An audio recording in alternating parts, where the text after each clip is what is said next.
जल्दी जल्दी निकाल रहे हैं, तो ऐसा तो नहीं लग रहा है ना आप लोगों को कि कुछ हुआ नहीं है? सब हो गया है, इसलिए जल्दी जल्दी निकल रहा है।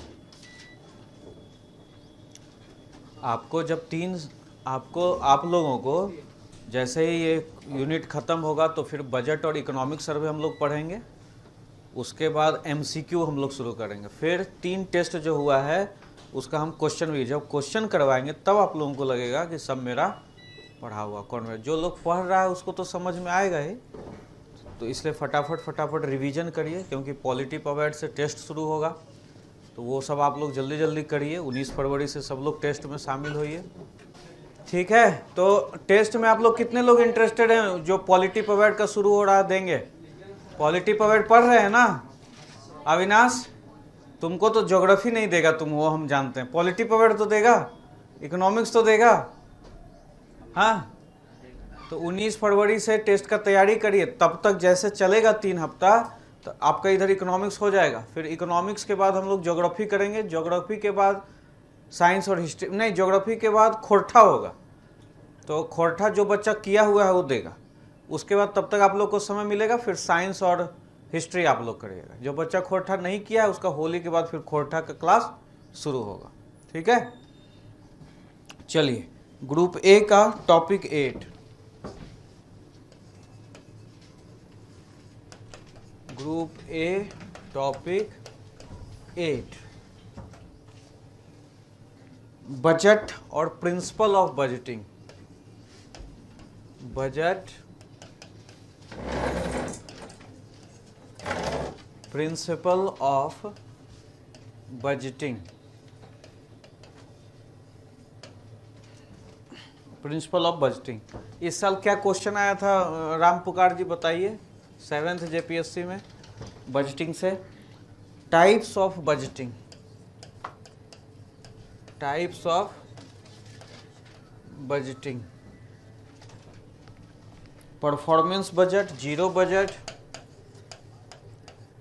Performance budget, zero based budget, और लिखा हुआ है FRBM। ये है आपका टॉपिक, ग्रुप ए का topic 8। Budget, principle of budgeting, types of budgeting. Budget पढ़ना है, बजट का सिद्धांत पढ़ना है, बजट के प्रकार पढ़ने हैं, जिसमें 2 प्रकार लिखा हुआ है।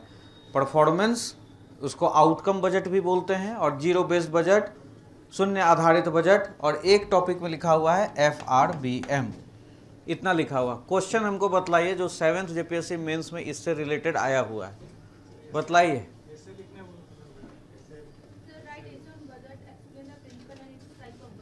राइट essay on budget,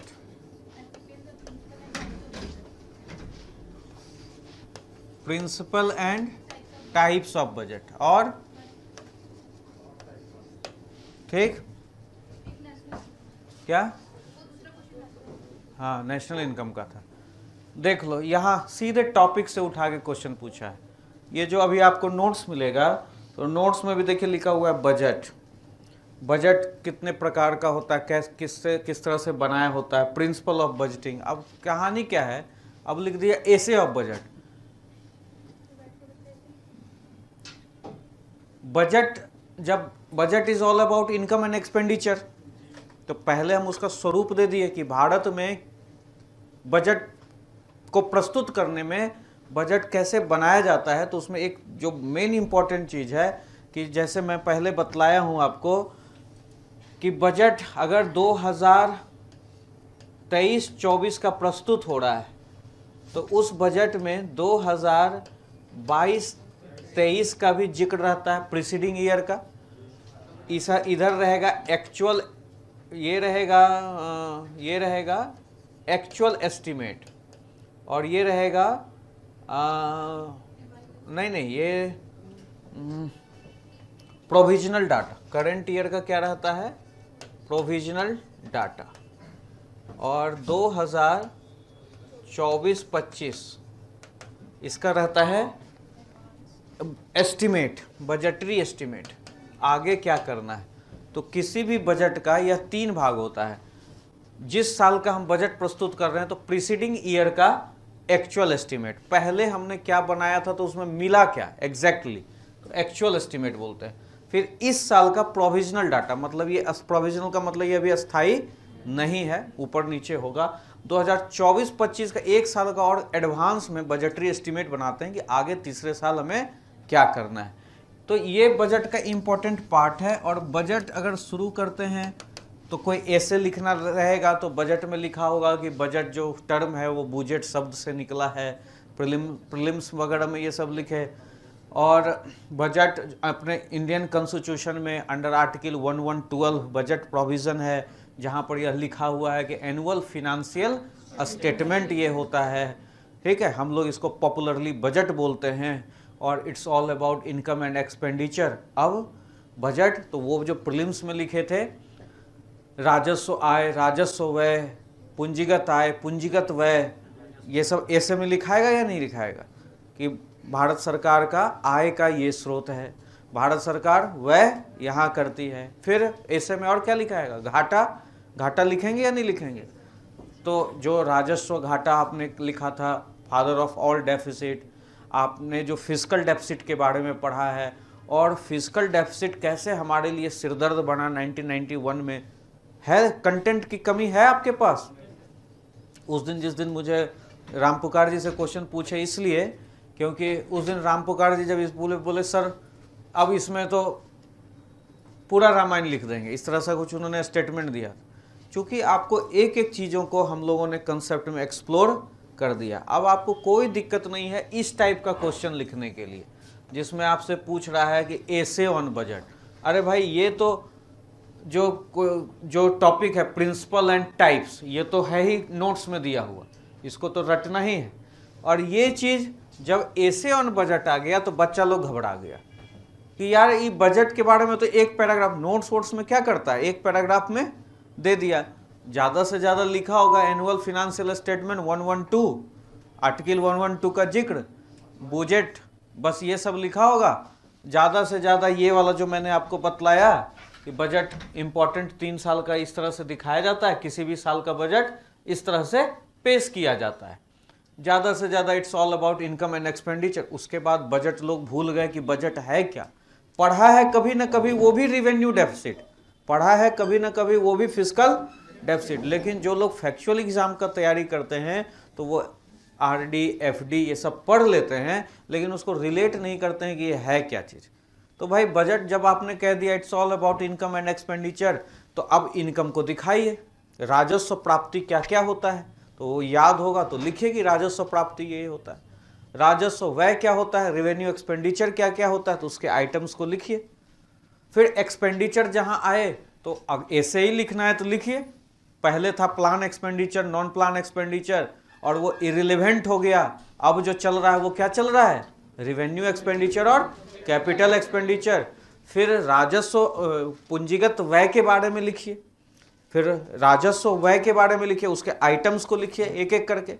उसके बाद कहिए कि ओवरऑल जो बजट होता है इसी प्राप्ति और व्यय का, रिसिप्ट और एक्सपेंडिचर का अंतर होता है। याद करो कि एक पन्ना में सब दिया था मैंने, तो सबसे पहले लिखा था बजट, तो बजट क्या लिखा था,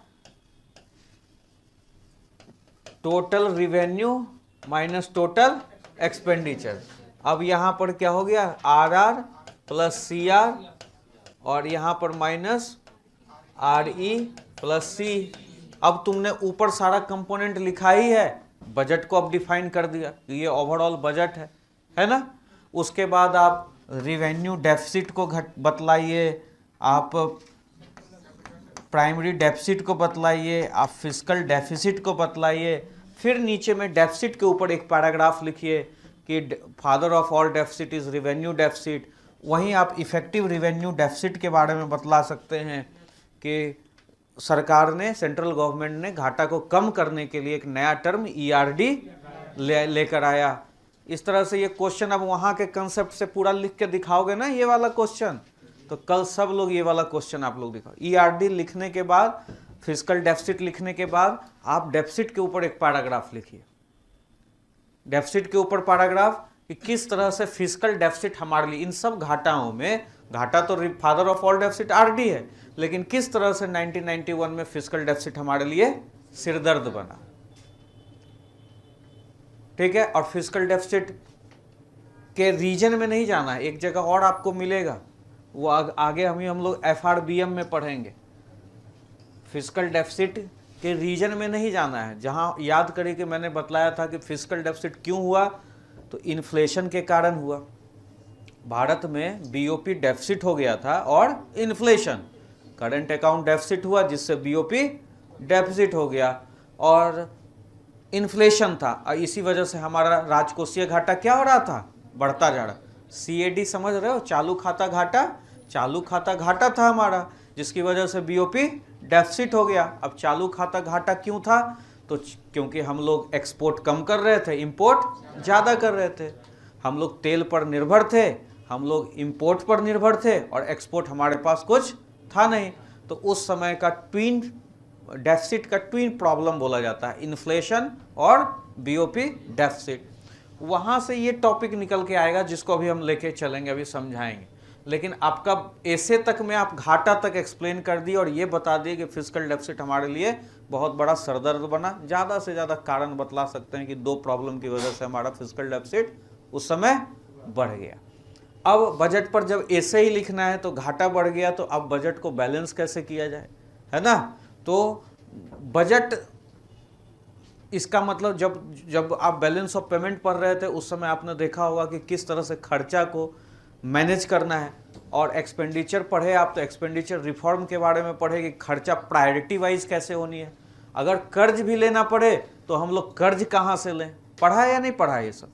अब हम लोग इसको कंक्लूड कर सकते हैं या नहीं कर सकते कि अगर डेफिसिट हो रहा है तो इसका मतलब हम प्रायोरिटाइज करेंगे अपने एक्सपेंडिचर को। हम लोग अपने खर्चे में क्या लाएंगे, प्राथमिकता लाएंगे, जो जेन्युइन खर्चा है वो। अब ये बताओ, ये कहीं किसी नोट्स में होगा, किसी टेक्स्ट बुक में होगा नहीं, लेकिन जिसने समझा है वो ये क्वेश्चन लिख पाएगा बजट होने से।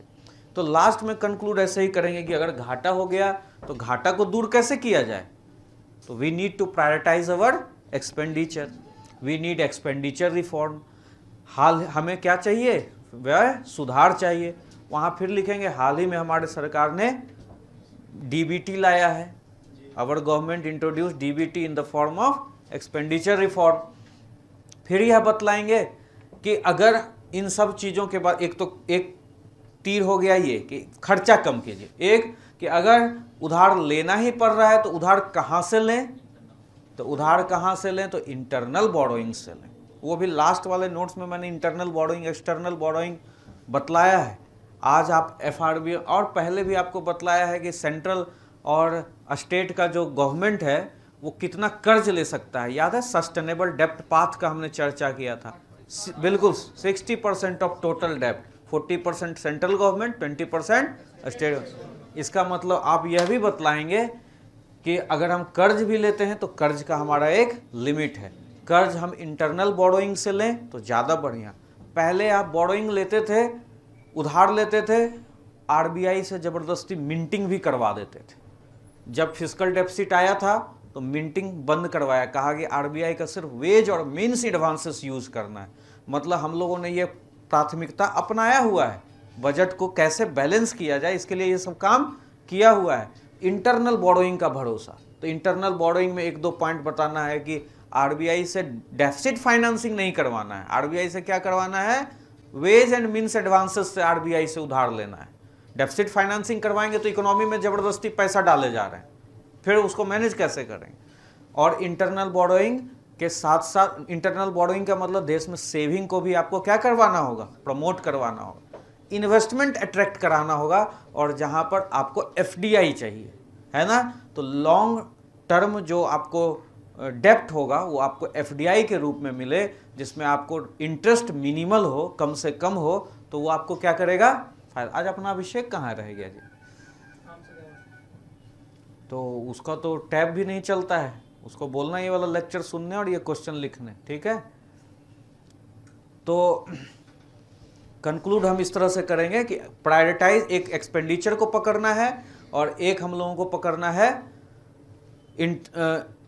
कहाँ से उधार लें, तो उधार इंटरनल बोरोइंग से लें, एक्सटर्नल की अगर ज़रूरत भी पड़े तो हम लोग वहाँ पर एफडीआई को लाने की कोशिश करें, ठीक है। और इस तरह से आज का आप कुछ डाटा दे दीजिए। आज जो बजट थोड़ा मोड़ा हेडिंग वेडिंग पढ़े होंगे, देवानंद से बात कर लेना, बैठा रहता है लाइब्रेरी में खूब रिसर्च करके कि भैया फिस्कल डेफिसिट पर टारगेट पूछ लो, होशियारी है, डाटा उतना ज़्यादा खोजोगे पेपर में टाइम लग जाएगा। चुपचाप देवानंद से पूछ लो, भैया फिस्कल डेफिसिट कितना कहा सरकार इस बार, वो तुमको पूरा एक पन्ना बजट सारांश समरी में बता देगा, इतना होशियार लड़का है। तो 6.8 वगैरह कुछ हो गया है अभी, नहीं 6.7 या कुछ हो गया, हाँ अभी है 6 या 7 हो गया, इसको घटाकर फिर 4.7 या 4.8 लाना है, ऐसा ही कुछ है। तो ये डाटा अभी प्रेजेंट का बता दिया कि अभी फिस्कल डेफिसिट इतना है, सरकार ने इतना घोषणा हाल ही के बजट में ये किया गया है, और सरकार इस तरह से घाटे को नियंत्रण करने का प्रयास कर रही है। हो गया बजट पे ऐसे। उसके बाद जो नोट्स में है प्रिंसिपल ऑफ बजटिंग और टाइप्स ऑफ बजटिंग, उसको लिख दीजिए, कोई टेंशन नहीं है। हो गया ना ये क्वेश्चन पूरा, ठीक है। इसका मतलब जो आपको क्वेश्चन आया था वो मैंने पढ़ाया था या नहीं पढ़ाया था, बताइए। पढ़ाया था ना, शशि से पूछ रहा हूँ, पढ़ाया था ना? एक भी क्वेश्चन, 8 का 8 क्वेश्चन, 8 का 8 जो भी क्वेश्चन है सब पढ़ाया गया। हाँ, नेशनल इनकम बोला था छोड़ देने के लिए, ये सब बोला था छोड़ देने के लिए, बजटिंग प्रिंसिपल छोड़ देने के लिए, लेकिन इसका मतलब ये रिवेन्यू डेफिसिट, फिस्कल डेफिसिट, ऐसा हो ही नहीं सकता कि मैं पढ़ाऊँ नहीं, सारा क्लास में दिया गया। तो आपको अब लिखने नहीं आ रहा है। हाँ, ये सवाल मैंने नहीं दिया था कि आप लिखिए एसे ऑन बजट, ये नहीं दिया था, लेकिन ये सारा चीज़ तो ऐसे ही लिखना था। इसलिए कंसेप्ट आपको भरपूर भर के 28 लेक्चर में मिला हुआ।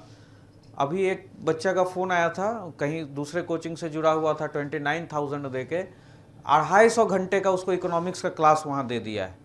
250 घंटा पहले से प्रीवियसली रिकॉर्डेड, जिसमें सब कुछ पढ़ा रहा है, लिखो तो उसको उत्पाद का डिफिनीशन लिखवा रहा है, आउटपुट का डिफिनीशन, और लिखवाने में इस सब में बहुत समय जाता है। तो नेशनल इनकम 10 क्लास में ख़त्म हुआ है, मतलब 20-25 घंटा नेशनल इनकम। हम 2 लेक्चर में आपको नेशनल इनकम ख़त्म कर दिए, कंसेप्ट दे दिए, नोट्स दे दिए। और आज का रिक्वायरमेंट ये है कि जितना बार multiple times revision you need. Concept अगर लेना है ना तो मल्टीपल टाइम्स रिवीजन ज़रूरी। तो कंसेप्ट डिस्कशन में जो जितना बार सुनेगा, ये जो वीडियो लेक्चर दिया जा रहा है आपको फ्री में, इसको सुनिए, इसका अवहेलना मत कीजिए, यही आपको काम देगा। ये जो हम लोग बात कर रहे हैं ना, यही बातचीत आप लोगों को काम देगी। ये नोट्स वोट्स कुछ काम आने वाला नहीं। थॉट प्रोसेस, आइडियाज़ रटोगे भूल जाओगे, कितना रटोगे, है ना। लेकिन अगर क्लियर है कंसेप्ट तो उसका कंप्रिहेंशन तुम बनाओ, सिनॉप्सिस बनाओ, अपने शब्दों में बनाओ, पॉइंट लिखो, की पॉइंट्स लिखो, एक नोट्स को समराइज करो, डिस्कशन सुन सुन के, और इस नोट्स को बाद में एक एक पन्ना में आपको बनाना होगा। नहीं तो सोचेंगे कि अभी हमें लगता है 350 पेज का दे दिए उधर NCERT वाला को छोड़ के, और इधर जो है 100 पन्ना और मिल ही जाएगा।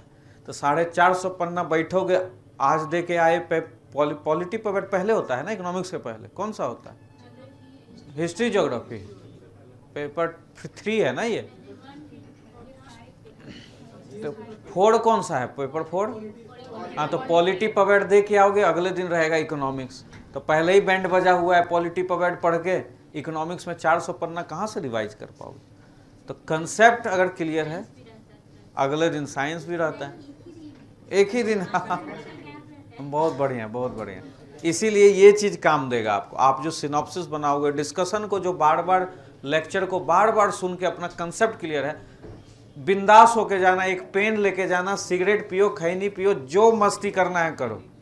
हाँ, खैनी भी पी लो, कोई दिक्कत, मतलब हम तुमको सब चीज़ के लिए प्रमोट कर रहे हैं, जो करना है वो करो, कंसेप्ट क्लियर रखो।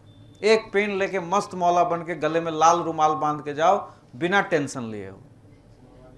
हाँ, एकदम तुमको लगे कि कोई देख के ये कहे कि इसका होने वाला नहीं है, और तुम बम्पर रिजल्ट दे के आओ।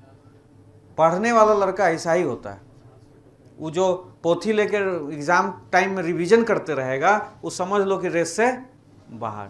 तुम अगर कॉन्फिडेंट हो तो पेन एक लेके जाओ, और नहीं भी लेके जाते हो तो बगल वाले से मांग लो, ये तेरा कॉन्फिडेंस होना चाहिए। ये हम पेन लेके भी बिना पेन लिए जेपीएससी पास कर गए, ये भी तो एक बच्चे को कहानी सुनाओगे कभी? सब मोह माया है, क्या लेकर आए थे क्या लेकर जाएंगे, इस एटीट्यूड के साथ साथ जाओ। लेकिन ये तभी बनेगा जब मल्टीपल टाइम्स तुम रिवीजन, ये नहीं कि एक बात मेरा छोड़ दिए कि मल्टीपल टाइम्स रिवीजन करना है, सिनॉप्सिस बनाना है, और लाल रुमाल बांध के वहां चले, तब तो फिर गड़बड़ा जाओगे, है ना। इसलिए ये क्वेश्चन तुमको दिखा के इसका कंटेंट हमने बतलाकर ये साबित ये करना चाहा कि क्वेश्चन कुछ भी आ सकता है, और कंसेप्ट है तो आप उसको लिख लेंगे, कंसेप्ट नहीं है तो आप कहेंगे कि टीचर पढ़ाया नहीं, इस बार घुमा दिया क्वेश्चन, टेढ़ा पूछ दिया क्वेश्चन। क्योंकि ये मत सोच के जाइए जो लिखे हैं, जो नोट्स पढ़े हैं, जो क्वेश्चन आंसर मिला है वो सीधा सीधे आ जाए। तो इस तरह से आप अपने आप को बनाइए, मल्टीपल टाइम्स रिवीजन कीजिए। तो ये क्वेश्चन अब देर से आया था सूरज और अनिल जी, ये लोग तो नहीं लिख पाएंगे, है ना, ये लोग जल्दी से वीडियो सुने के कर पाएंगे। चलिए अब हम लोग आ जाते हैं यहाँ पर। इसका मतलब आपका फर्स्ट पार्ट पूरा हो गया, पीटी कंसेप्ट में हम लोगों ने पढ़ा हुआ है। अब प्रिंसिपल ऑफ बजटिंग, इसमें फिर कहानी वही है कि प्रिंसिपल ऑफ बजटिंग बहुत तरह के होते हैं, बहुत सारी चीज़ों का ध्यान में रखा जाता है। किसी देश के सामने सरकार बजट अगर बनाती है तो सरकार टैक्स पे भी ध्यान रखती है ना, टैक्स भी लगाती है ना बजट में। तो बजट में अगर टैक्स लगा रही है सरकार, तो सरकार यह भी ध्यान देगी ना कि मेरे जितने भी नागरिक हैं, सिटीजन्स हैं, उस पर ये कंपल्सन ना हो, दबाव ना हो। क्योंकि तुम दबाव जैसे ही समझते हो, लास्ट क्लास में भी हम लोगों ने चर्चा किया था कि दबाव समझते हो तो तुम उसको पे करने से भागते, और जैसे ही कंसेप्ट लहरा देता है आसमान में कि टैक्स पे करने वाला देश क्या है, भक्त है, देशभक्त है, तो अपने आप टैक्स बेस क्या हो जाता है, गवर्नमेंट का बढ़ जाता है। तो सरकार यह टैक्स के संबंध में भी इसको कंपल्सन शो नहीं करती, या अगर सरकार को एक्सपेंडिचर भी करना है तो सरकार एक्सपेंडिचर में प्रायोरिटीज लाती है, एक्सपेंडिचर रिफॉर्म करती है। यह भी तो एक प्रिंसिपल है। हम कर लगा भी दें और बच्चों को, और हम फीस बढ़ा भी दें और बच्चों को पता भी ना चले, हम टेस्ट का पैसा भी निकलवा लें और बच्चा सोचे कि मेरा ही भला के लिए टेस्ट लिया जा रहा है, पैसा भी दे दे आसानी से। तो सभी लोगों को, टेस्ट वाले लोगों को 1100 रुपया देना है, हाँ, आप अपने बच्चों को, बाहर वालों को 2100। तो कैसे बोल दिए और अभी पता भी नहीं चला और देना भी है। तो इसी तरह सरकार टैक्स लगाती है। सरकार का पहला प्रिंसिपल यही है कि जब टैक्स लगाने जाओ किसी को पता भी ना चले और टैक्स लग जाए। अभी हल्ला कर दिया 10 लाख तक टैक्स बेस, ये वो क्या लग रहा है, टैक्स पे नहीं करना है? टैक्स तो पे करना ही, जो भी है टैक्स तो पे करना ही है। अरे भाई, एक आर्टिकल आया अभी, कहीं पर पढ़ रहा था, उस आर्टिकल में लिखा कि पैसा कमाया उस पर टैक्स, जूता खरीदा उस पर टैक्स, टूथब्रश खरीदा उस पर टैक्स, पानी पिया उस पर टैक्स, रेस्टोरेंट में गया उस पर टैक्स। मतलब वो पूरा अपने दिनचर्या में जितनी चीज़ें वो करता है सब पे टैक्स लगा हुआ। और कह रहे हो क्या कि जो सेविंग किया उस पर भी टैक्स, शेयर खरीदा तो उस पर भी टैक्स। ओ तेरी, हर जगह तो टैक्स ही टैक्स है, तो कहाँ से रिबेट? आप मल्टीपल, मतलब आप पे जो टैक्स लगाया जा रहा है वो मल्टीपल टाइम्स लगाया जा रहा है, लेकिन आपको पता है? नहीं पता। आपको कोई फर्क नहीं पड़ रहा है, आप कमा रहे हैं, सरकार को भर भर के। एक आदमी अपनी जिंदगी की लगभग 40% कमाई अगर वो टैक्स पे कर रहा है तो वो सरकार को देता है आज की डेट में। बाकी जो नहीं पे करता है उसके लिए अलग कहानी है, लेकिन जो टैक्स पे कर रहा है वो बहुत पे कर रहा है। आप हर चीज में, कोई भी सामान खरीद रहे हैं उसमें टैक्स दे रहे हैं, तो टैक्स तो लिया जा रहा है। तो सरकार का पहला प्रिंसिपल क्या है? Revenue, maximum revenue with minimal damage to public policies. लोक नीति उसकी खराब ना हो। सरकार की लोक नीति अगर खराब हो जाएगी, सरकार बदनाम हो जाएगा, तो कोई भी उसको टैक्स नहीं देगा। फिर एक्सपेंडिचर के सेंस में भी, एक्सपेंडिचर को प्रायोरिटाइज करना है, ऐसे जगह खर्चे करने हैं जहां से एसेट क्रिएशन हो, रिटर्न मिले, क्रिएशन ऑफ मनी हो, मनी क्या हो, मल्टीप्लाई करे। लेकिन बीइंग ए वेलफेयर गवर्नमेंट, सरकार को सब्सिडी भी देनी है, वेलफेयर काम भी करना है। और आज की डेट में सरकार अगर कहीं लाचार है यहाँ पर, तो वो इसलिए कि सरकार का रेवेन्यू का एक बहुत बड़ा सोर्स वेलफेयर प्रोग्राम के लिए खर्च, तो सरकार अपने पैसों को, अपने अर्निंग्स को, अपने प्रॉफिट को दोबारा डेवलपमेंटल कार्यों में लगा नहीं पाती है। तो ये सरकार के सामने समस्या है। तो सरकार इसके लिए भी उपाय अपनाती है। आज की डेट में प्राइवेट फैक्ट्रीज बहुत सारे हैं, तो सरकार CRS CSR corporate social responsibility वगैरह बजट में फिक्स कर देती है। प्राइवेट को ये करना है, प्राइवेट से ही करवा लेती है CSR के तहत। CSR समझते हैं ना, कॉर्पोरेट सोशल रिस्पॉन्सिबिलिटी। प्राइवेट पे ऑब्लिगेशन डला दिया कि आप ये काम कर दीजिए। आप क्लासमेट का कॉपी लेते हैं, 1 रुपया बच्चा के नाम पर जाता है, ऐसा वैसा लिखा हुआ रहता है ना आपको, ये सब CSR। तो सरकार बजट में CSR को प्रमोट करती है। और कैसे प्रमोट करती है कि जो जितना CSR में खर्चा कर रहा है जो कंपनी, उसको कुछ प्रिविलेजेस दे देती है, टैक्स बेनिफिट दे देती है। तो यह भी सरकार का तो दिमाग है ना, प्रिंसिपल ही तो है, बजटिंग प्रिंसिपल ही तो है। सरकार ने क्या किया कि अपना पैसा नहीं खर्च किया। अपना पैसा खर्च करेगी तो वो इंफ्रास्ट्रक्चर पे कहाँ खर्च करेगी, क्योंकि उसको तो प्रायोरिटाइज भी करना है अपने एक्सपेंडिचर को। तो सरकार अपने खर्चों को अपने हिसाब से इंफ्रास्ट्रक्चर पे करेगी।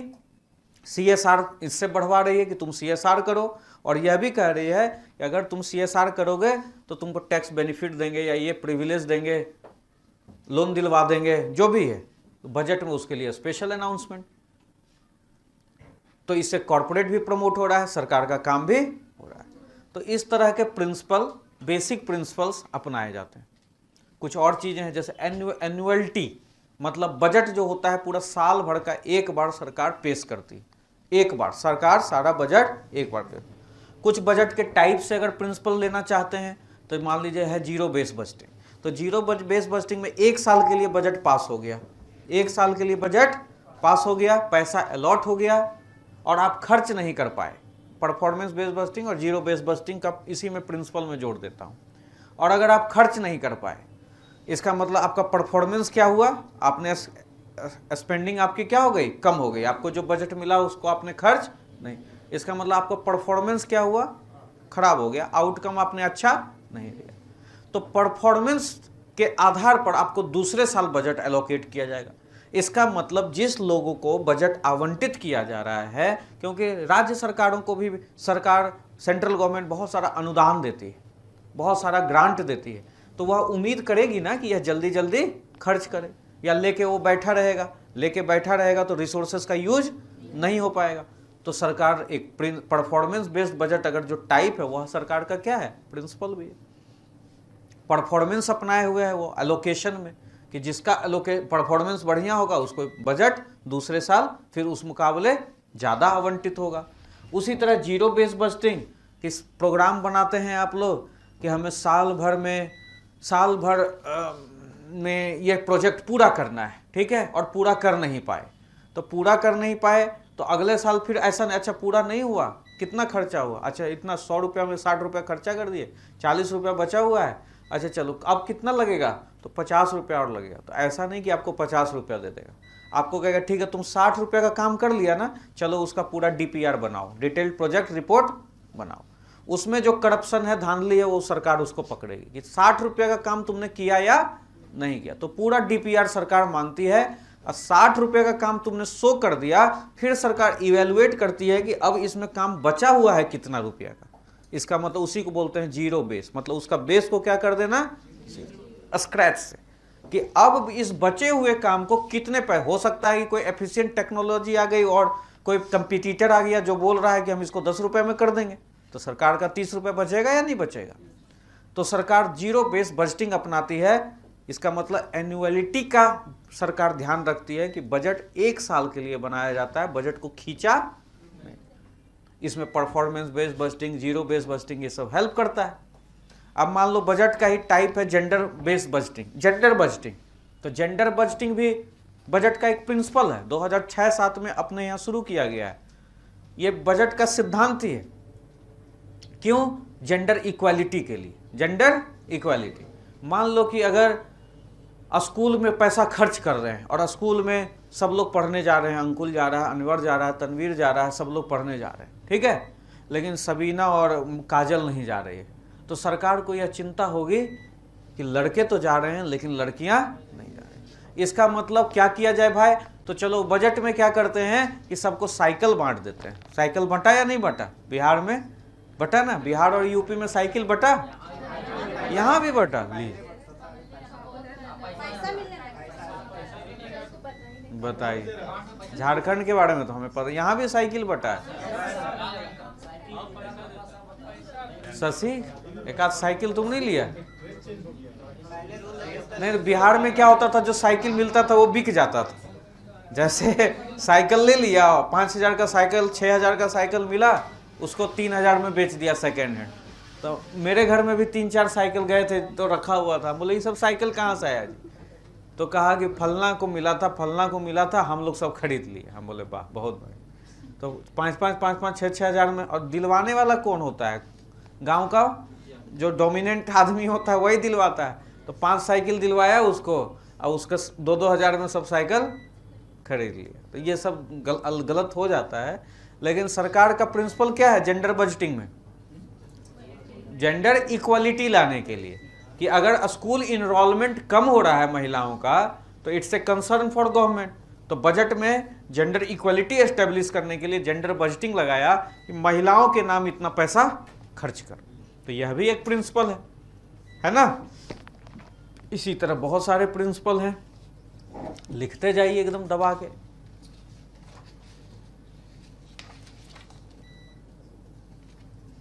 इसी को बोलते हैं rule of lapse. Rule of lapse, उसको जीरो बेस बजटिंग जो बतलाया ना, तो आप हेडिंग चेंज कर सकते हैं। अंदर में जीरो बेस बजटिंग का मसाला डालिए, ऊपर में लिख दीजिए रूल ऑफ लैप्स, जो खत्म हो जाता है।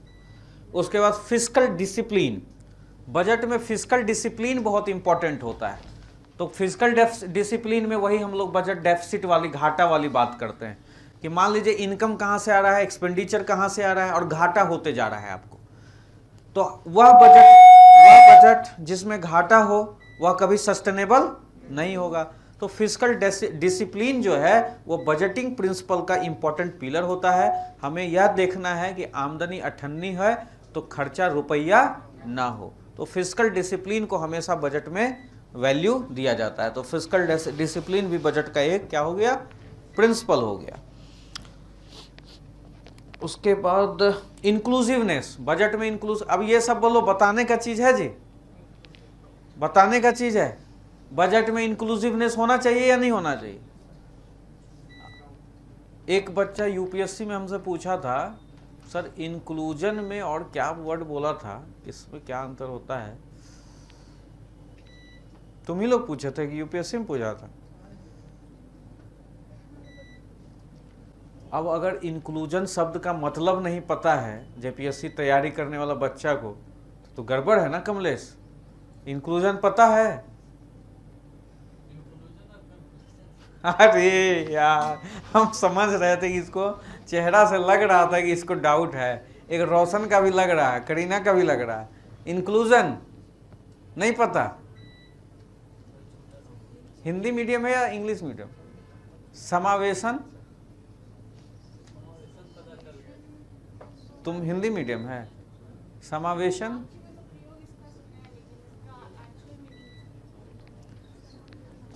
तुम लोग तो मेरा जग हंसाई ऐसा करवाएगी ना, मेरा नाम पर गाली दिलवाएगी तुम लोग। अब कितनी बार क्या बोल रहा है? तनवीर बोला कुछ?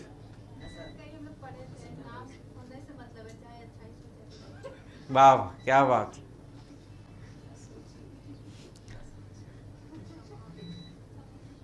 इसीलिए कभी कभी मैं ये सोच में पड़ जाता हूँ कि जो हम बोल रहे हैं वो तुम लोग समझ भी रहा है कि नहीं। अभी तक जो बोले सब समझा जी, शुरू से लेकर अभी तक।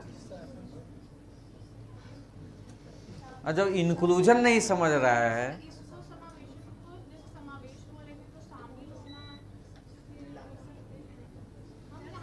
पढ़ो, मेहनत करो, खूब मेहनत करो, बार बार लेक्चर सुनो। इंक्लूजन, इंक्लूसिवनेस, यह बजट का प्रिंसिपल होगा। मतलब सभी को शामिल करना, सभी को शामिल करना। सभी का मतलब सिटीजन ऑफ इंडिया, तो सिटीजन ऑफ इंडिया में दिव्यांग भी आए, बुजुर्ग भी आए, एससी भी आए, एसटी भी आए, हाँ महिला भी आई, पुरुष भी आए, ईडब्ल्यूएस भी आया, है ना। तो जितने तरह के लोग हैं उनके लिए ये बजट हो, ऐसा किसी भी, देखते हैं बजट जब पास होता है तो कहता है ये सबका साथ सबका विकास, सभी के लिए अच्छा है, ऐसा ऐसा स्टेटमेंट आता है। तो दिव्यांग को क्या मिला, विधवा को क्या मिला, पुरुष को क्या मिला, महिला को क्या बेनिफिट, ऐसे एनालिसिस करता है या नहीं करता। इंक्लूसिवनेस, किसान को क्या मिला, मजदूर को क्या मिला, शिक्षक को क्या मिला, सरकारी नौकरी वाले को क्या मिला, प्राइवेट वाले को क्या मिला, मध्यम वर्ग वाले को क्या मिला, उच्च वर्ग को क्या मिला, इस तरह से एनालिसिस होता है या नहीं होता है। इंक्लूसिवनेस, तो बजट में समावेशन का होना चाहिए, सबका ध्यान रखा जाना चाहिए। ऐसा नहीं कि अमीरों पे ज़्यादा कर लगा दिया, यह भी गलत हो जाएगा, यह भी गलत हो जाएगा। और प्रॉपर स्कूल खोलना, प्रॉपर हेल्थ सेंटर्स खोलना, ताकि उससे गरीब के बच्चों को भी फ़ायदा हो सके, उनका इलाज हो सके, यह सब। तो उस वाले एक आर्टिकल में लिखा हुआ था कि सुबह से शाम तक टैक्स देते हैं और लास्ट में ना अच्छा स्कूल मिलता है ना अच्छा हॉस्पिटल मिलता है। तो हम लोग तो टैक्स पे ही कर रहे हैं, लेकिन हम लोगों को उस हिसाब से फैसिलिटीज़ नहीं मिल रही। तो ये कंसर्न था। तो अगर इस तरह का कंसर्न है, इसका मतलब बजट आपका अच्छा पेश नहीं हुआ है। बजट, इसका मतलब या तो उस आदमी को कर का भार लग रहा है, या उसकी जो चीज़ें हैं वो पूरी नहीं हो पा रही हैं, उसके जो भी आकांक्षाएं हैं, एम्बिशंस है, उसका फुलफिल नहीं हो रहा है। तो बजट में इंक्लूसिवनेस होना चाहिए, बजट में सभी के लिए बात करनी चाहिए, मुस्लिम हो, हिंदू हो, सिख हो, जैन हो, माइनॉरिटीज हो, कास्ट हो, क्षेत्र हो, क्षेत्र के लिए। जैसे पहले बजट पास होता था तो रेल, बिहार का ही रेल मंत्री बनता था, खाली पटना के लिए रेल, इसका खाली मजदूर भर भर के पटना से दिल्ली। आज झारखंड में बताओ, यहाँ रेल नहीं पहुंचा अभी तक हजारीबाग। कहाँ दिल्ली के लिए गाड़ी है? हजारीबाग से दिल्ली 4 जनवरी को खुलने वाला था, क्या हुआ उसका? दिल्ली से रेल मंत्री आ रहे हैं सर, अगले वीक में प्रोग्राम हुआ है। जो भी होना होता इस बजट में हो जाता। वंदे भारत एक्सप्रेस मिलना है सर, लेकिन हम लोगों के लिए कहाँ क्या? वो तो आया था पेपर में, लेकिन चला कहाँ? क्या कुछ नहीं हो रहा है। वो रेलवे मंत्री को देखो बैठाए हुए हैं क्लास, घोषणा तो हुआ है 4 जनवरी से होना था उसको। नहीं हो पाएगा, भाई एगो ट्रेन किसी तरह चलवा दो, कुछ देखो उधर पटरी फटरी जाके उखाड़ो।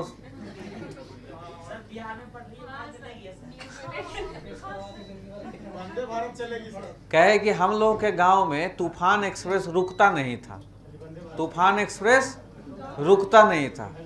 हम लोगों का बढ़िया गांव है, लखीसराय जिला, तो वहाँ तूफान एक्सप्रेस नहीं रुकता था। तो वहाँ 20 लोग को चढ़ाया, 20 नहीं 200 लोग को चढ़ाया, चलो आज तूफान रोकते हैं। तूफान मेल को क्या करते हैं? रोक देते हैं। तो 200 लोग को चढ़ाया और सब पटरी पे जाके सबको लिटा दिया, और सबको पौवा हुआ दे दिया होगा पौवा देसी जो देना होगा दिया होगा, और कहा होगा कि आज ट्रेन रुक जाएगा। और उसमें 200 में 20 निकला बुड़बक, वो सही में पटरी पे सोया, बाकी लोग तो भाग गया। और कम से कम 30 या 32 लोग कटा गए थे तूफान एक्सप्रेस। लेकिन उसके बाद मजाल नहीं है कि बढ़ैया में कोई ट्रेन रुके ना, चाहे वो राजधानी एक्सप्रेस हो, चाहे वो मालगाड़ी हो, मालो गाड़ी रुकेगा, वो भी वहाँ रुक के फ्रेश होगा वहीं बढ़ैया स्टेशन पे। कंपनसेशन वो सबसे वो मुद्दा मेरा भी वो नहीं है। कहने का मतलब कि मेरा गांव ट्रेन रुकवा दिया, अब आप लोग एक ट्रेन चलवा दो किसी तरह, हम गरीब लोगों को सुविधा हो जाए, हमारा टीचर लोगों का लाने का बजट खर्चा कम हो जाए। रांची जाना पड़ता है, कोडरमा जाना पड़ता है। अरे तो वो उसमें तो बहुत लोगों को हवाई यात्रा करने में डर लगता है ना, बहुत लोग हवाई यात्रा करना नहीं चाहते हैं। तुम्हारा अभी तो खूब मज़े ले लो, अभी से 7-8 साल 10 साल के बाद रोज़ तुम्हारा प्लेन क्रैश होगा। ये लोग तो सेफ्टी स्टैंडर्ड कोई मेंटेन रखता नहीं है, ये तो भगवाने चला रहे हैं। ये तो MiG 21 वाला हाल होगा, जैसे अभिनंदन उधर गिर जा रहा है वैसे ही तुम लोग इधर उधर गिरते पड़ते रहोगे। हम तो भैया बैलगाड़ी से जाएं, अपना गाड़ी से जाएं, लेकिन हवाई जहाज नहीं जाते हैं हम, हमें डर लगता है। ये लोगों का कोई भरोसा नहीं। ये लोग जो बतलाती है कि ऐसे खींच के ऐसे मास्क लगाइए, उसको एक आध बार हम खींच के देखे, कुछ नहीं, हवा हुआ निकलता है उससे, कुछ नहीं रहता है। वैसे ही एगो प्लास्टिक का बैग है, अरे वो सब कुछ काम नहीं देने वाला है, सीधे टिकट हुआ। ट्रेन उरेन का एक्सीडेंट होगा तो भाई उम्मीद तो है। नहीं, ट्रेन में यह है कि लाश तो पत्नी को मिल जाएगा ना जी, बस बहुत है। तो कम से कम रोए लास्ट टाइम में 1-2 घंटा। साला यहाँ प्लेन में तो लाश का भी पता नहीं चलेगा। मतलब डर लगता है। ट्रेनें चला देना अभी फिलहाल ट्रेन चला है, तुम लोग नया बच्चा के लिए प्लेन चलाए, हम लोग बूढ़ा लोग ट्रेन में चलेंगे, तुम लोग प्लेन पे चलो। इंक्लूसिवनेस, उसके बाद बजट में एक्यूरेसी भी मायने रखता है। एक्यूरेसी कैसे शुभम बोलो, एक्यूरेसी कैसे मायने रखता है? बजट जब बनता है तो हर एक डिपार्टमेंट को वो भेजा जाता है, आप अपना डाटा भेजिए। अब कोई बैठ गया वहाँ इस तरह का क्लर्क, तो डाटा अगर गड़बड़ भेज दिया तो पूरा बजट गड़बड़ हो सकता है। बजट बनाना बहुत कॉम्प्लिकेटेड प्रोसेस है। एक एक डाटा को छाना जाता है, रिफाइन किया जाता है और वेरीफाई किया जाता है। बहुत बड़ा प्रोसेस है। टेबुलेशन, क्लासिफिकेशन, ऑब्जर्वेशन सब शामिल होता है। तब जाके जो रिफाइंड डाटा होता है वो पहुंचता है एडमिनिस्ट्रेशन के पास, जो मशीनरी इन्वॉल्व है बजट। तो उस डाटा में, अब देखो क्लासे खत्म हो रहा है मेरा, तभी आया है, तब उसमें तो आज वाला लेक्चर सुन के एक क्वेश्चन तुम हमें दिखाना सौरभ, समझा? तुम अच्छा बच्चा है, तुम उसको सुन के आज एक क्वेश्चन बोले हैं वो करो। तो इस तरह से बजट में एक्यूरेसी भी इंपॉर्टेंट होता है। तो यह सब मैकेनिज्म आपको इसमें बता देना है कि यह भी बजट का प्रिंसिपल है। इस मैकेनिज्म को भी हमें फॉलो करना है।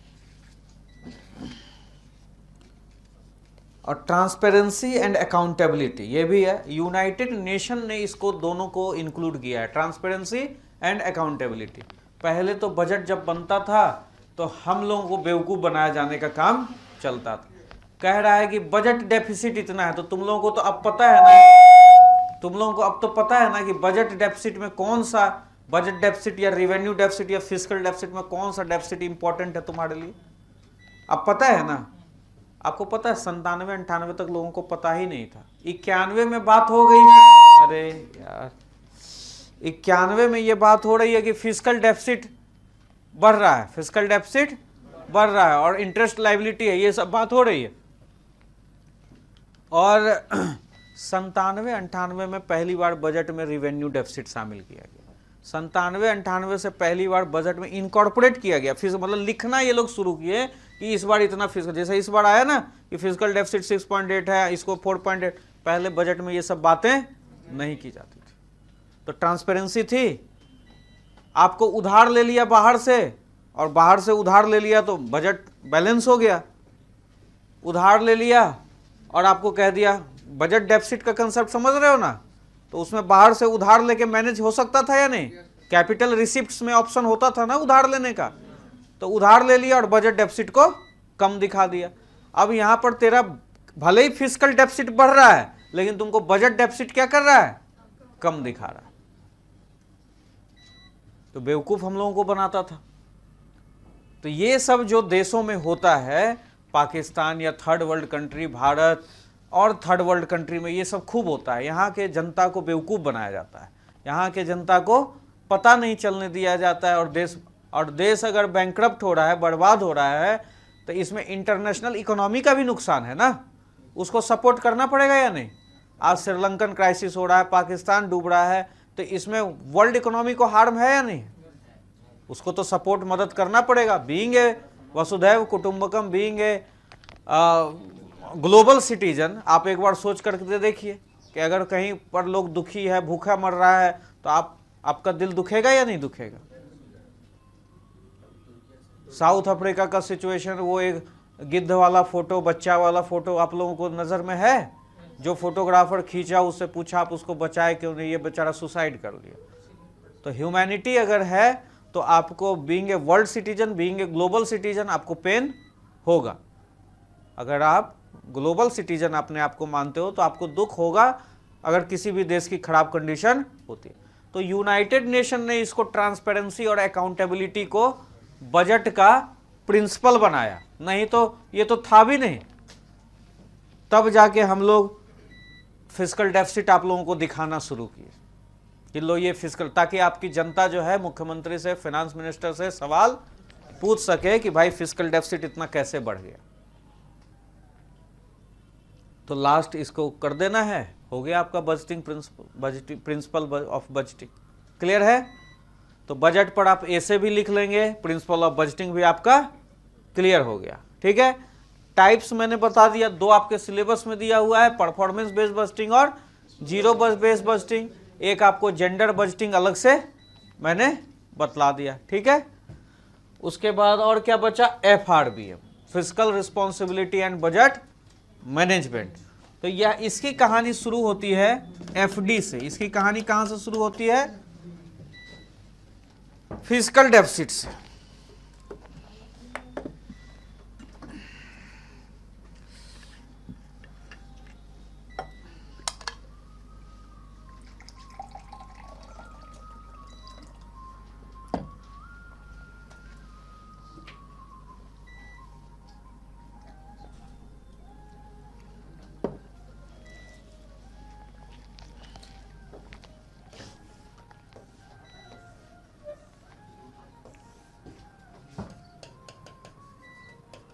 इससे क्वेश्चन कैसे आएगा पहले ये सोचो, है क्या ये सोचो। Fiscal responsibility and budget management, राजकोषीय जिम्मेदारी और बजट प्रबंधन, यह है ये राजकोषीय जिम्मेदारी और बजट प्रबंधन, fiscal responsibility and budget management, fiscal responsibility and budget management. आप खूब अच्छे से बजट बना रहे हैं और आपको 1991 में पता चलता है कि FD हो गया, फिस्कल डेफिसिट हो गया, मतलब कि आपको क्या हो गया? घाटा हो गया। ठीक है, और जब आपको यह पता चलता है कि 1991 में हमको FD हो गया, ठीक है, तो आप क्या करते हैं कि इसके लिए कुछ उपाय करते हैं, राजकोषीय घाटा को दूर करने के लिए उपाय। क्योंकि अब आपको पता चल गया कि उधार लेकर अगर आप कैपिटल एक्सपेंडिचर नहीं कर रहे हैं तो आप क्या कर रहे हैं? गलत कर रहे हैं। आपको यह पता चल गया, समझ में आ रही है ना ये सब बात जो मैं बोल रहा हूं? उधार लेकर अगर आप पूंजीगत व्यय नहीं कर रहे हैं तो आप क्या कर रहे हैं? गलत ले। उधार लेकर अगर आप धोती साड़ी बांट रहे हैं तो आप क्या कर रहे हैं? और अगर उधार लेना ही है तो आप कहां से लेने की कोशिश कीजिए? जहां इंटरेस्ट रेट कम हो, FDI मिले, वो सोचना है आपको। इसका मतलब इसके लिए आपने उपाय किया, जब आपको पता चला तो उपाय करेंगे। FRBM का कंसेप्ट लेटर कंसेप्ट है, फिस्कल रिस्पॉन्सिबिलिटी बजट मैनेजमेंट, प्रबंधन। पहले बजट बन गया, अब बजट का क्या करना है? प्रबंधन करना है, बजट को मैनेज और एफिशिएंट बनाना है। इस सेंस में सोचिए। तो घाटा जब हो गया तो फिस्कल डेफिसिट हो गया, तो आप लोग अब कोशिश कर रहे हैं क्या कि यह घाटा हमें दोबारा ना हो, तो इसके लिए कोशिश कर रहे हैं। तो इसके लिए आप टैक्स बेस बढ़ाने लगे, टैक्स बेस बढ़ाने लगे। कर का आधार भी बढ़ाएंगे या नहीं बढ़ाएंगे? कर का आधार। आपको जो बजट घाटा हुआ था, देखो इसमें जो मनीला क्वेश्चन उत्तर बताई थी, क्या नाम है इसका? क्या नाम है इसका? हाँ, निहारिका, अभी पगली बोल रहे थे। निहारिका इन्फ्लेशन बताई थी। देखो इन्फ्लेशन कैसे जिम्मेदार है फिस्कल डेफिसिट का। प्राइस अगर राइज हो रहा है, कीमतें अगर बढ़ रही है, तो गवर्नमेंट को एक्स्ट्रा रुपीस खर्च करना पड़ेगा या नहीं? हर स्कीम्स के लिए, हर योजना के लिए। तो सरकार का बजट भागेगा या नहीं भागेगा? इन्फ्लेशन, दो ही रीजन था उस समय फिस्कल डेफिसिट का, वो था इन्फ्लेशन और current account deficit, BOP imbalance. तो इन्फ्लेशन को सरकार हर बजट में चाहती है या नहीं चाहती है कि कम से कम हो? तो सरकार का अब जो भी एजेंडा है FRBM physical responsibility budget management में वो सोचती है कि कर का आधार मेरा बढ़ा रहे, सब लोग कर पे करें, सब लोग। किसान को भी चाह रही है कि किसी तरह कॉर्पोरेट फार्मिंग इंट्रोड्यूस करके खेती से भी पैसा लिया जाए, है ना। इस तरह से सरकार कर बढ़ाना चाह रही है। सरकार चाह रही है कि इन्फ्लेशन क्या हो, कम से कम हो।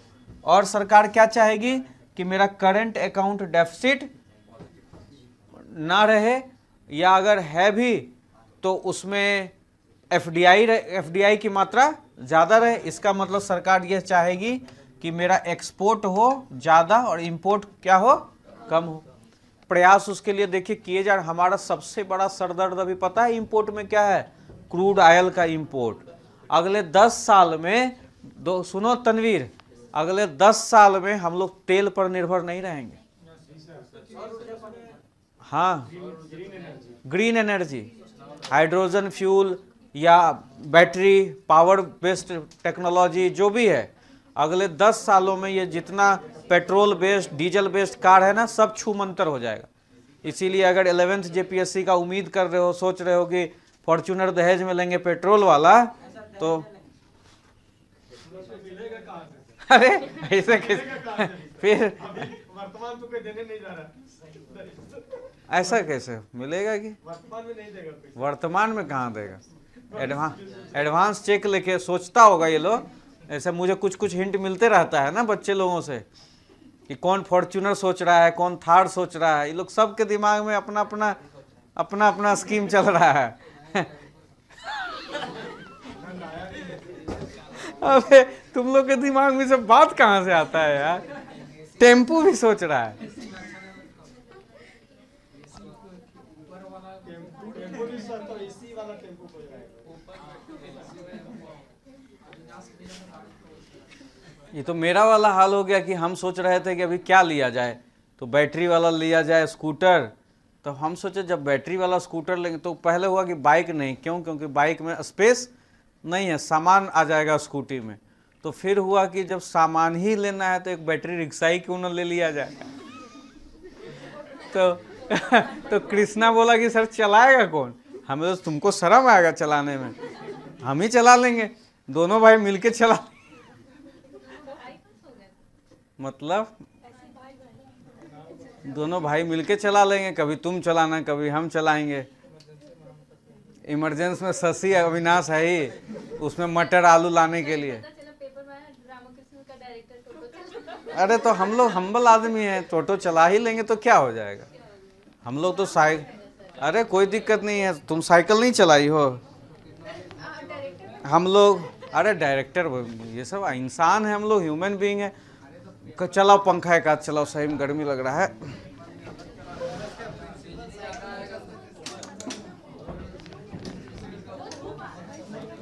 हाँ तो सुनिए, तो कहाँ थे हम लोग, एक्सपोर्ट। तो अभी सरकार अगले, तुम तनवीर बात कर रहा था ना, वहीं से देखो डाइवर्जन हुआ है, बात करो कम। तुमको ये समझाने में कि अगले 10 साल में पेट्रोल डीजल नहीं मिलेगा, तो सरकार का ये प्लान चल रहा है या नहीं चल रहा है। सरकार चल रही है, कुछ न कुछ सरकार कर रहा है। इसका मतलब सरकार और क्या कर रहा है, प्रायोरिटाइज कर रहा है एक्सपेंडिचर को।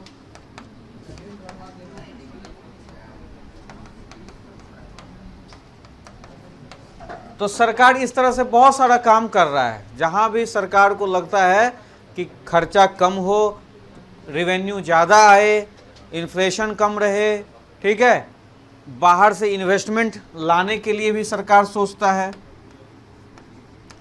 इंपोर्ट ऑफ इन्वेस्टमेंट, ठीक है, घर में वो सेविंग को भी प्रमोट करना चाहता है। सरकार सेविंग को भी प्रमोट करना चाहता है। ये सारे फिस्कल मेजर्स लिए गए बजट डेफिसिट से निपटने के लिए, फिस्कल डेफिसिट से निपटने के लिए। खर्चे को कम करो, प्रायोरिटाइज करो, सेविंग को प्रमोट करो, बाहर से निवेश मंगवाओ, जहां इंपोर्ट हो रहा है उसको कम करो, इन्फ्लेशन को कम करो, टैक्स का आधार बढ़ाओ, कर का आधार बढ़ाओ। ये सारे प्रयास, GST वगैरह सब इसी क्रम में आया है। इनडायरेक्ट टैक्स रिफॉर्म, ये सब इसी क्रम में आया है, मतलब अपना फिजिकल बैलेंस हम लोग मजबूत कर रहे थे ताकि हमारा फिजिकल डेफिसिट ना हो, हमें उधार लेना कम पड़े। ये सारे प्रयास किए गए। इसका मतलब ये FRBM के अंदर ये सब कुछ हो रहा है, physical responsibility budget management after 1991, जब हमने बहुत बड़ा क्राइसिस फेस किया तब ये सारी चीज़ें चल रही थी। लेकिन फिर भी जो हमारा फिजिकल डेफिसिट है या रेवेन्यू डेफिसिट है वो कंट्रोल में नहीं था, वो कंट्रोल में नहीं था, अनकंट्रोलेबल था। हर बार रेवेन्यू डेफिसिट हो जाए बजट में, हर साल हर बार फिजिकल डेफिसिट हो जाए, तो भैया आप कर क्या रहे हैं जिससे कि FD और RD अभी आपका बना हुआ है। तब जाके 97-98 में 1997-98 से इसको कोट करना शुरू किया। इन लोगों को लगा ना कि आप कोट अगर नहीं करेंगे तो लोग इस पर ध्यान नहीं देगा, तो इसको जिम्मेदारी बनाया जाए। तो बजट में फिर इसको कोट किया जाने लगा कि इस बार इतना हो गया रिवेन्यू डेफिसिट, इतना हो गया फिजिकल डेफिसिट। खूब प्लान करता था, लेकिन मान लो नेचुरल कैलमिटीज आ गया, पाकिस्तान से टेंशन हो गया, कुछ रक्षा पे खर्च कर दिया, तो रिवेन्यू डेफिसिट अपना क्या होता था, बढ़ जाता था, राजस्व है बढ़ जाता था। उसी तरह ये सब खूब प्रयास कर रहा है, लेकिन खर्चा, इकोनॉमी ग्रोथ कर रही है, पॉपुलेशन बढ़ रहा है, योजनाएं लाख बन रही है, मनरेगा आ रहा है, मनरेगा में कम फिजिकल डेफिसिट का वो प्रॉब्लम थोड़ी ना, वो भी बहुत बड़ा फिजिकल डेफिसिट क्रिएटर है। 60,000 करोड़ इस बार देखना मनरेगा का फंड कम किया है, पहले 36,000 से 60,000 करोड़। तो मनरेगा वगैरह के अगेंस्ट में इसलिए बोला जाता है कि फिजिकल डेफिसिट क्रिएट कर देगा, क्योंकि ये खर्चा ज़्यादा करवा रहा है और उसके बनिस्पत एसेट क्रिएशन नहीं होता है। तो मनरेगा का बहुत इकोनॉमिस्ट कहेगा कम करो खर्चा, लेकिन बहुत लोग कहेगा कि नहीं, रूरल इकोनॉमी अगर बढ़ता है तो उसका रिपरकर्शन इकोनॉमी पर होता है। इसीलिए मोदी पहले 36,000 करोड़ था मनरेगा पर बजट एलोकेशन, मोदी उसको बढ़ाकर 60,000 करोड़ तक पहुंचा दिया। लेकिन अभी फिलहाल हमको लगता है 63 के आसपास है, कम किया है, पहले बढ़ाया था फिर कुछ कम, अब 63 कर दिया, 10,000 करोड़ शायद कम कर दिया। इसका मतलब ये सारे प्रयास किए जा रहे हैं, लेकिन फिर भी क्या हो रहा है, आपका फिजिकल डेफिसिट और रेवेन्यू डेफिसिट बना हुआ है। तब यह सोचा गया, दिमाग लगाया गया, ये कम नहीं होने का कारण हमारा है नेग्लिजेंसी, उदासीनता। हम लोग इस पर चिंतित नहीं हो रहे हैं, इस पर हम लोग ध्यान नहीं दे रहे हैं। दूसरा कि कोई कॉन्स्टिट्यूशनल ऑब्लिगेशन नहीं है, कोई कॉन्स्टिट्यूशनल ऑब्लिगेशन नहीं, संवैधानिक डर किसी को नहीं कि अगर ये बढ़ जाता है, जैसे तुम चोरी करोगे तो तुम्हें जेल हो जाएगी, डर है ना, तो चोरी नहीं करोगे। लेकिन यहाँ पर कोई ऑब्लिगेशन फिनांस मिनिस्टर पर या स्टेट रिप्रेजेंटेशन पर कोई नहीं है। ये लोग बस लिख दिया कि भाई वहाँ पर कोरोना आया, सबको कंबल धोती बांटे, बाल्टी बांटे, खर्च हो गया, बाकी जाए स्टेट जहाँ से मैनेज करना है मैनेज करे। कोई स्टैचुरी ऑब्लिगेशन, कॉन्स्टिट्यूशनल ऑब्लिगेशन नहीं। तो FRBM में ना इस दोनों चीज़ों को कॉन्स्टिट्यूशनल ऑब्लिगेशन से बांधा गया।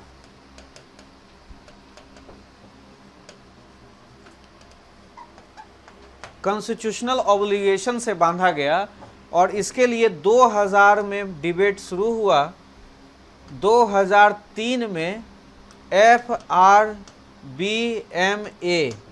Fiscal responsibility budget management act पास हुआ, जिसमें यह कहा गया कि 2008 तक, 3 में पास हुआ, कहा कि 2008 तक रिवेन्यू डेफिसिट को जीरो कर लेना है, फिस्कल डेफिसिट को जीरो कर लेना है। 3 उसके बाद फिर कहा गया जीरो कर लेना है, उसके बाद फिस्कल डेफिसिट 3% तक जा सकता है, रिवेन्यू डेफिसिट 1.5% तक जा सकता है। इस तरह का बात हो गया, मतलब कि हमको क्या करना है, उसको जीरो कर लेना, 2008 तक एकदम उसको ख़त्म कर लेना, इस तरह का प्लान किया गया। और नहीं होगा तो जो फिनांस मिनिस्टर है वो लायबल होगा पार्लियामेंट में जवाब देने के लिए कि भैया तुमने आखिर क्या किया कि रिवेन्यू डेफिसिट हो गया। इसका मतलब उस संबंधित जो सरकार है वो कटघरे में क्या हो गई, खड़ा हो गई। अब उसको पूरा भारत को जवाब देना होगा और अपोजिशन इसको यूज करेगा कि अब बताओ क्या तुमने किया कि रिवेन्यू डेफिसिट हो गया, क्या तुमने किया कि फिस्कल डेफिसिट हो गया। इसका मतलब इसको नंबर में बांध दिया गया, इसको क्या किया गया, नंबर में बांध दिया गया कि इससे ज़्यादा डेफिसिट होगा तो गवर्नमेंट को रिस्पॉन्सिबल बना दिया। और ये चलने लगा, ये कहानी चलने लगी और इसका असर जो हुआ वो हुआ। कुछ मिक्स्ड रिस्पॉन्स भी आया, असर हुआ कि कई बार हमने टारगेट को पूरा किया जो हमने सोचा था। जैसे अभी कहा है ना कि 4.7% या 6% एफडी हम लोग मेंटेन कर लेंगे, कहा है। तो कई बार ऐसा जो हम लोगों ने प्रायोजित जो सोचा हमने वो हम लोगों ने पूरा किया। कई बार वी अचीव्ड द गोल, लेकिन कई बार वी मिस्ड द टारगेट।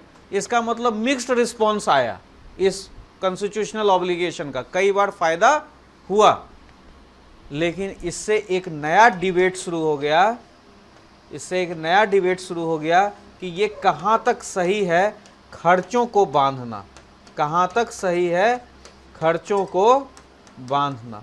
जरा अपना घर का एग्जाम्पल देके जरा सोचो कि कैसे खर्च को बांधोगे। अगर बेटा स्कूल का फीस मांग रहा है तो क्या उसको फीस नहीं दोगे?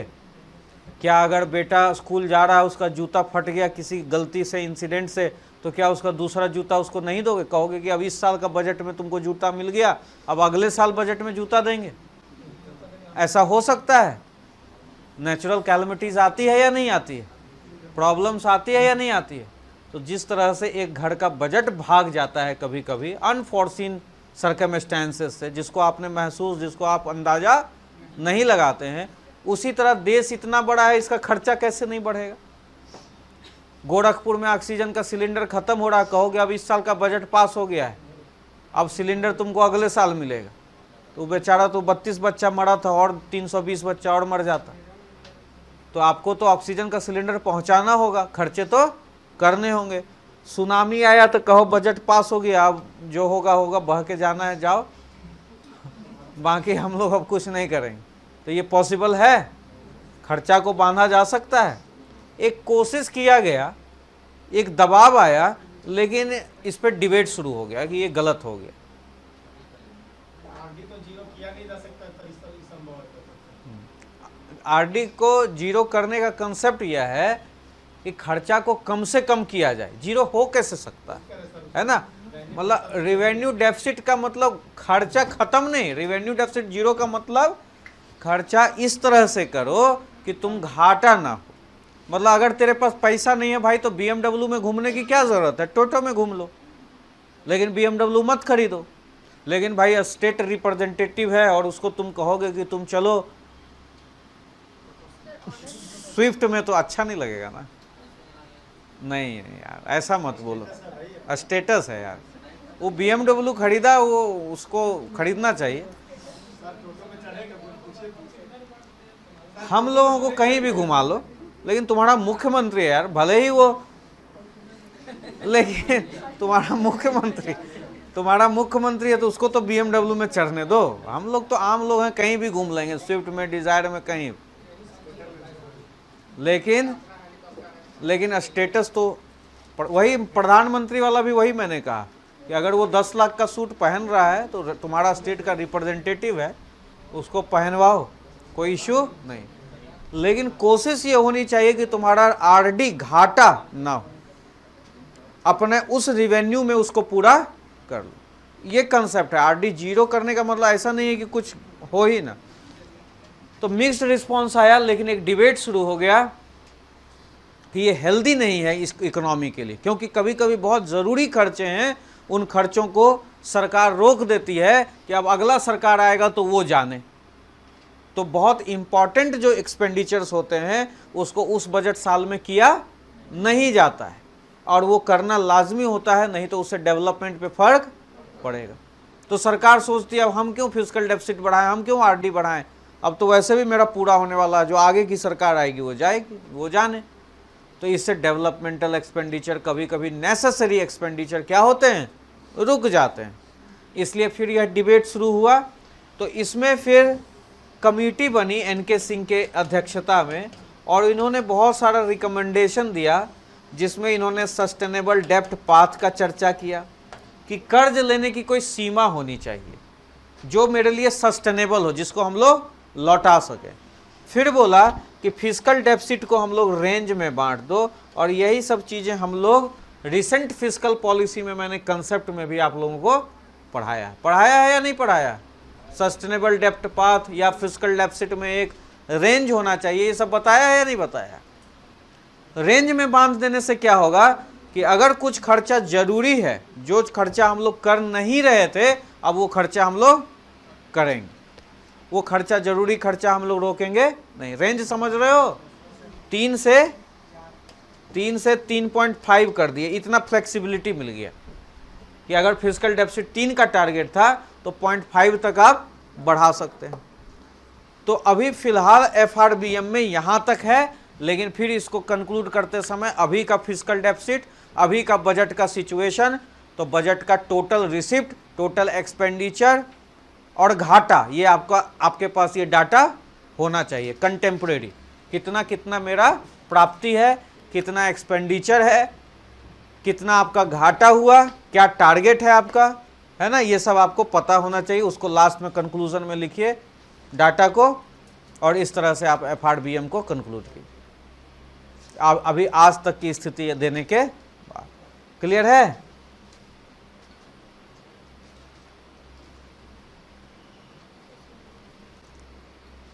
चलो अब आज इतना रहने देते हैं, कल पढ़ेंगे सेंट्रल स्टेट रिलेशनशिप। सोचे थे आज ही पढ़ा देंगे, लेकिन नहीं हो पाएगा। अभिषेक को बोलना किसी तरह इसको सुने, और एक क्वेश्चन हमको वो सभी लोग लिख के दिखाए जो लोग मेरा क्लास शुरू से कर रहे हैं। जो नए लोग हैं टेंशन मत लीजिए, अप्रैल में इकोनॉमिक्स फिर से शुरू होगा,